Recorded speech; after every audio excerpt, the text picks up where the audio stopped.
Hi all welcome back to our session. இன்னைக்கு நம்ம என்ன வீடியோ பார்க்க போகிறோம் அப்படின்னா ஜூன் மந்தோட சிஏ கண்டினியூஷன் வீடியோ தான். ஓகேவா? ஸோ ஃபர்ஸ்ட் நியூஸ் என்ன அப்படின்னு சொல்லி பார்க்கலாமா? ஆல்ரெடி நிறைய பார்த்தாச்சு. ஐ திங்க் 2 or 3 பார்ட்ஸ் பார்த்தாச்சு. இது வந்து ஒரு கண்டினியூஷன் தான். ஸோ இதில் இம்பார்ட்டண்ட்டான நியூஸ் என்ன அப்படின்னு சொல்லி பார்த்தோம்னா, வேர்ல்டு விண்ட் டே வந்து பார்த்தோம் அப்படின்னா 15th of June வந்து அப்சர்வ் பண்ணுறாங்க. எதுக்காக அப்படின்னா ஒரு அவேர்னஸ் க்ரியேட் பண்ணுறதுக்காக. ஸோ எதை பற்றி அப்படிங்கிறப்போ விண்ட் எனர்ஜியை பற்றியும் அது எந்த அளவுக்கு பவரையும் க்ளீனாக கொடுக்குது, என்விரான்மெண்ட்டையும் க்ளீனாக வச்சுக்குது அப்படிங்கிறத பற்றியும் ஒரு அவேர்னஸ் க்ரியேட் பண்ணுறதுக்காக தான் every year we are observing 15th June as world wind day. இந்த இயரோட தீம் பார்த்தோம் அப்படின்னா டே ஆஃப் கம்யூனிட்டி ஆக்ஷன் அப்படிங்கிறது தான் இந்த இயரோட தீமாக இருக்குது. சரிங்களா?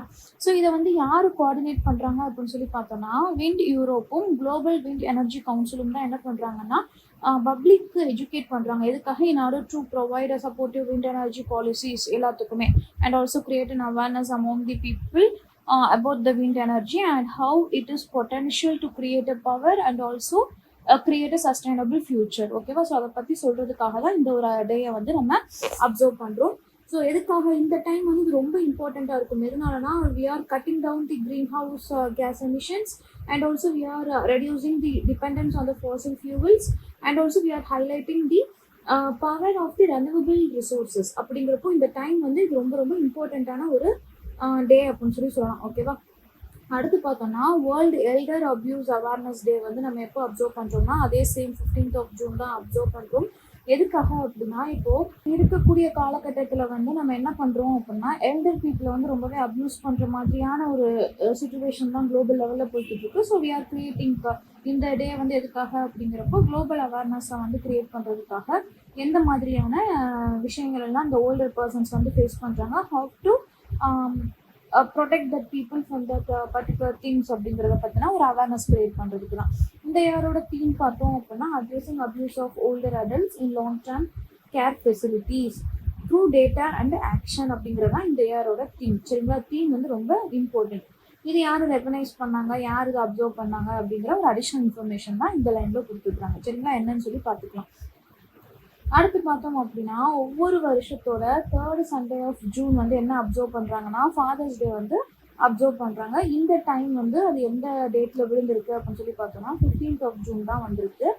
இது எதுக்காக அப்படின்னா எந்த அளவுக்கு ஒரு பேரண்டல் ஒரு சைல்டோட க்ரோத்தில் எந்த அளவுக்கு ஃபாதரோட ரோல் இருக்குது அப்படிங்கிறத பற்றின ஒரு அவேர்னஸ் க்ரியேட் பண்ணுறதுக்காக தான் இந்த டேயை வந்து இவங்க அப்சர்வ் பண்ணுறாங்க. சரிங்களா?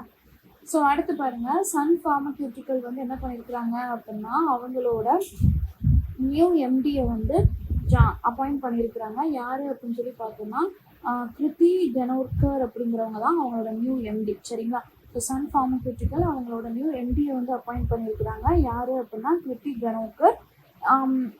அவங்களோட டென்யூர் பீரியட் வந்து 5 years அப்படின்னு சொல்லியிருக்கிறாங்க. சரிங்களா? ஸோ இப்போ வந்து யார் கரண்ட் எம்டியாக இருக்கிறாங்க அப்படின்னு சொல்லி பார்த்தோம்னா திலீப் ஷாங்கி தான் இருக்கிறாங்க. இவங்களுக்கு அப்புறமா இவங்களை ரிப்ளேஸ் பண்ண போகிறது தான் யார் அப்படின்னா இந்த கிருத்தி கனோர்கர். சரிங்களா? This is important news related to appointment. அடுத்து பார்த்தோம்னா சிட்டி சொல்யூஷன்ஸ் இருக்காங்க இல்லையா, சிட்டி இந்தியா சொல்யூஷன்ஸ், அவங்க வந்து அவங்களோட எம்டி அண்ட் ஹெட்டாக யாரை அப்பாயிண்ட் பண்ணியிருக்கிறாங்கன்னா கணேஷ் பலிகாவை வந்து அப்பாயிண்ட் பண்ணியிருக்கிறாங்க. ஸோ இது மூலமாக அவங்க என்ன பண்ணுறாங்க அப்படின்னா they are expanding their technology and operation capabilities in India அப்படின்னு சொல்லியிருக்கிறாங்க. ஸோ இது மூலமாக இவர் என்னெல்லாம் பண்ண போகிறாரு எம்டி அப்படின்னு சொல்கிறப்போ இவர் வந்து இவருடைய ஐடியாவை வந்து இந்த இன்னோவேஷன் அண்ட் டெலிவரியில் வந்து இன்ட்யூஸ் பண்ணுவாங்க. இது மூலமாக இன்னும் கொஞ்சம் இந்த கம்பெனி வந்து அதிகமாகும் அப்படிங்கிற மாதிரி சொல்லியிருக்காங்க. சரிங்களா? அடுத்து பார்த்தோன்னா ஆர்பிஐ பற்றின ஒரு நியூஸ். ஆர்பிஐ வந்து என்ன சொல்கிறாங்க அப்படின்னா அவங்களோட அதாவது MD and CEO of Yes Bank. ஓகேவா? ஸோ யார் இப்போ ரீசெண்டாக இருக்கிறாங்கன்னா பிரசாந்த் குமார் வந்து இருக்கிறாங்க. இவங்களோட டென்யூர் பீரியடை வந்து இன்னும் ஒரு 6 months வந்து எக்ஸ்டெண்ட் பண்ணியிருக்காங்க. இதை வந்து ஆர்பிஐ அப்ரூவ் பண்ணியாச்சு. ஓகேவா? So until new CEO takes charge எடுக்கிற வரைக்கும் இவங்க வந்து என்ன பண்ணுவாங்க அப்படின்னா சிஇஓவாக இருப்பாங்க அப்படிங்கிற மாதிரி ஒரு ரூலை வந்து ஆர்பிஐ அப்ரூவ் பண்ணியிருக்காங்க. இப்போ பேங்கிங் செக்டார் அண்ட் இன்சூரன்ஸ் செக்டாரில் ரீசெண்ட் அப்பாயின்மெண்ட்ஸ் என்னன்னு சொல்லி பார்க்கலாமா? இப்போ எஸ் பேங்க் மட்டும் பார்த்தோம். இப்போ ரீசெண்டாக என்னெல்லாம் இருக்குது அப்படின்றத பார்க்கலாம். எஸ்பிஐ ஜென்ரல் இன்சூரன்ஸோட டெபுட்டி சிஇஓவை யார் அப்பாயிண்ட் பண்ணியிருக்கிறாங்க அப்படின்னா ஆரிஃப் கான் அப்பாயிண்ட் பண்ணியிருக்கிறாங்க. அண்ட் ஆக்சிஸ் மேக்ஸ் லைஃப் இன்சூரன்ஸோட எம்டி அண்ட் சிஇஓவை யார் அப்பாயிண்ட் பண்ணியிருக்கிறாங்கன்னா சுமித் மதன் அப்பாயிண்ட் பண்ணியிருக்கிறாங்க. இவங்களுக்கு முன்னாடி பிரசாந்த் அப்படிங்கிறவங்க தான் இருந்தாங்க. சரிங்களா. ஸோ அடுத்து பார்த்தோன்னா எல்ஐசியோட எம்டி அண்ட் சிஇஓவை யார் அப்படின்னு சொல்லி பார்த்தோன்னா துரைசாமி அப்படிங்கிறவங்க அப்பாயிண்ட் பண்ணியிருக்கிறாங்க. இவங்களுக்கு முன்னாடி சாத்பால் பனோ அப்படிங்கிறவங்க தான் இருந்தாங்க. ஆஷிர்வாத் மைக்ரோ ஃபினான்ஸோட சிஇஓவை யார் அப்பாயிண்ட் பண்ணியிருக்கிறாங்கன்னா ராய் வர்கீஸை வந்து என்ன பண்ணியிருக்கிறாங்க, அப்பாயிண்ட் பண்ணியிருக்கிறாங்க. அண்ட் பஞ்சாப் அண்ட் சிந்த் பேங்கோட எம்டி அண்ட் சிஇஓவை யார் அப்பாயிண்ட் பண்ணியிருக்கிறாங்க அப்படின்னா ஸ்வரப் குமார் ஷாகாவை வந்து அப்பாயிண்ட் பண்ணியிருக்கிறாங்க. அண்ட் யூகோ பேங்கோட சிஎஃப்ஓவை யார் அப்பாயிண்ட் பண்ணியிருக்கிறாங்கன்னா சுமித் கண்டல்வாலை வந்து அப்பாயிண்ட் பண்ணியிருக்காங்க. அடுத்த நியூஸ் பார்த்தோம் அப்படின்னா ஏஷியன் டெவலப்மெண்ட் பேங்க் அவங்க என்ன பண்ணியிருக்கிறாங்க அப்படின்னா குஜராத்துக்கு இவ்வளோ அமௌண்ட் ஆஃப் மணியை வந்து கிராண்டாக அப்ரூவ் பண்ணியிருக்கிறாங்க, லோனாக அப்ரூவ் பண்ணியிருக்கிறாங்க. எதுக்காக அப்படின்னா in order to make Gujarat to become a global industrial hub. ஓகேவா.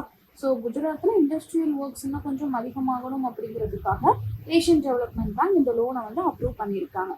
ஸோ குஜராத்தோட ஸ்கில்ஸ் டெவலப்மெண்ட் ப்ரோக்ராம் வந்து யார் பண்ணுறாங்க அப்படின்னா ஸ்டேட்டோட labour development and employment department தான் பண்ணுறாங்க. யாரோட சேர்ந்து அப்படின்னு சொல்லி பார்த்தோன்னா Kaushalya, that is the skill university, இவங்க 2 பேரும் சேர்ந்து கொலாபரேஷன் மூலமாக கொண்டு வந்த ப்ரோக்ராம் தான் என்னன்னா குஜராத் ஸ்கில்ஸ் டெவலப்மெண்ட் ப்ரோக்ராம். இது மூலமாக அங்கே பர்டிகுலராக அந்த ஏரியாவில் இருக்கக்கூடிய யூத்தாக இருக்கலாம், இல்லை அப்படின்னா அந்த ஃபீல்டில் இருக்கிறவங்களுக்கு வந்து ஸ்கில்லை வந்து டெவலப் பண்ணி கொடுத்து அது மூலமாக அந்த செக்டாரில் வந்து க்ரோத்தை வந்து ரெடி பண்ணி கொடுக்குறாங்க. ஓகேவா. ஸோ ஜாப் வந்து ரெடி பண்ணி கொடுக்குறாங்க.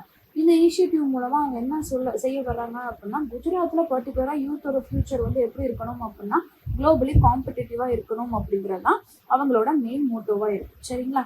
ஸோ அடுத்து மாருதி சுசுகி இருக்கிறாங்கல்ல, அவங்க வந்து என்ன பண்ணியிருக்கிறாங்க ஈக்விட்டாஸ் ஸ்மால் ஃபினான்ஸ் பேங்கோட ஒரு எம்ஓயு சைன் பண்ணியிருக்கிறாங்க. எதுக்காக அப்படின்னா அந்த வெஹிக்கிள் ஃபினான்சிங் பார்ட்னர்ஷிப்பில். ஓகேவா. ஸோ இது மூலமாக நியூ கார்ஸ் வாங்கணும்னாலும் இல்லை அப்படின்னா யூஸ்டு கார்ஸ், கமர்ஷியல் வெஹிக்கிள்ஸ் இதுக்கெல்லாமே ரீட்டைல் ஃபினான்சிங் சொல்யூஷன்ஸை வந்து ப்ரொவைட் பண்ணுறதுக்காக மாருதி சுசுகி யாரோட எம்ஓயு சைன் பண்ணியிருக்கிறாங்கன்னா ஈக்விட்டாஸ் ஸ்மால் ஃபினான்ஸ் பேங்கோட என்ன பண்ணியிருக்கிறாங்க எம்ஓயு சைன் பண்ணியிருக்கிறாங்க. இந்த விஷயமே இந்த நியூஸில் போதுமானது, இவ்வளோ தெரிஞ்சுக்கிட்டாலே போதும். ஓகேவா. அடுத்து பார்த்தோன்னா கவர்மெண்ட் ஆஃப் இந்தியா என்ன பண்ணியிருக்கிறாங்கன்னா ஒரு கமிட்டியை வந்து ஆர்கனைஸ் பண்ணியிருக்கிறாங்க. அதுக்கு யார் சேர்பர்சன் அப்படின்னு சொல்லி பார்த்தோன்னா யூனியன் ஹோம் செக்ரட்டரி தான் அதுக்கு சேர்பர்சன்.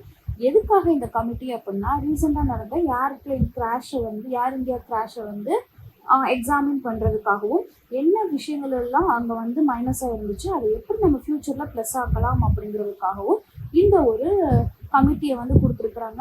அதே மாதிரி within 3 months of the investigation they should submit their opinion அப்படிங்கிறதையும் சொல்லியிருக்கிறாங்க. சரிங்களா. So hope the session is useful and thank you for வாட்சிங்.